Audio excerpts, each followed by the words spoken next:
Hello there.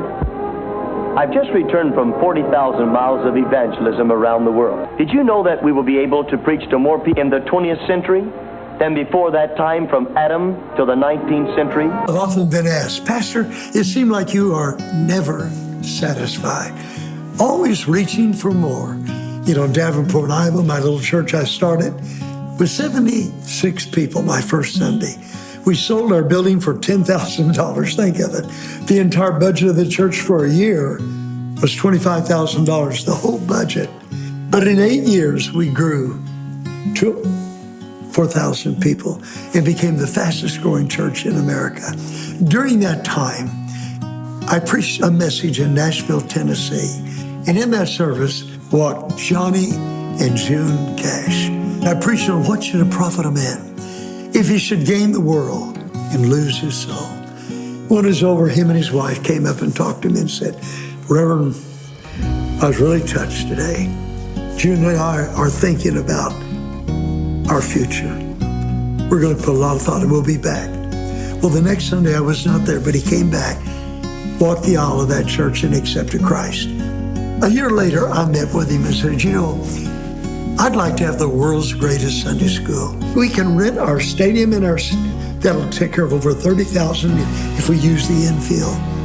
And if you will come and sing, and I will preach, I believe that we can reach more souls for Christ.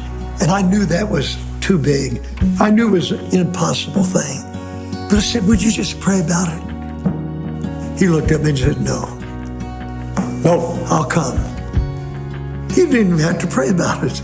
I have a feeling for people. I can sense whether or not people are sincere, are real in what they say and what they say they do. And I didn't know the name of his church, and I didn't even remember the name of his church until somebody reminded me today, but I knew that Tommy Barnett had no selfish purpose, and that he and I had this in common, that we were interested in people. And from his standpoint, he is trying to point them to eternal life, and I'm here to support that. Johnny Cash came. He brought his entire caravan, his singers, Carl Perkins, who did blue suede shoes. It was amazing. We rented the stadium that day, and over 30,000 people came. And when they gave the invitation, Johnny Cash sang the song, Come Home, It's Supper Time. And over 6,000 people crowded down that stadium into the infield and accepted Christ as his personal Savior.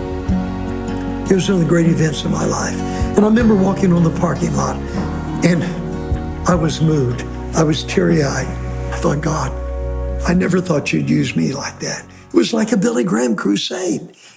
When suddenly a little guy came up to me, and he said, Pastor, I'm so proud of our church. I never thought in my life I'd see anything like this. Pastor, I'm so proud of you. And then he pointed his finger in my face and said, but you can do more. Oh, Billy Sunday is dead and gone. Young Tommy Barnett is coming on strong. And Billy and Rex and Doral and Bob are talking about Jesus and doing their job. I'm now in Phoenix, Arizona. Our church has just finished building the largest auditorium at that time in America. We had to borrow money at 21% interest to build this building. But at last we had it finished. I wondered if we would fill it. I was scared to death. I walked in that auditorium, and not only was it filled, but people were standing around in the aisles.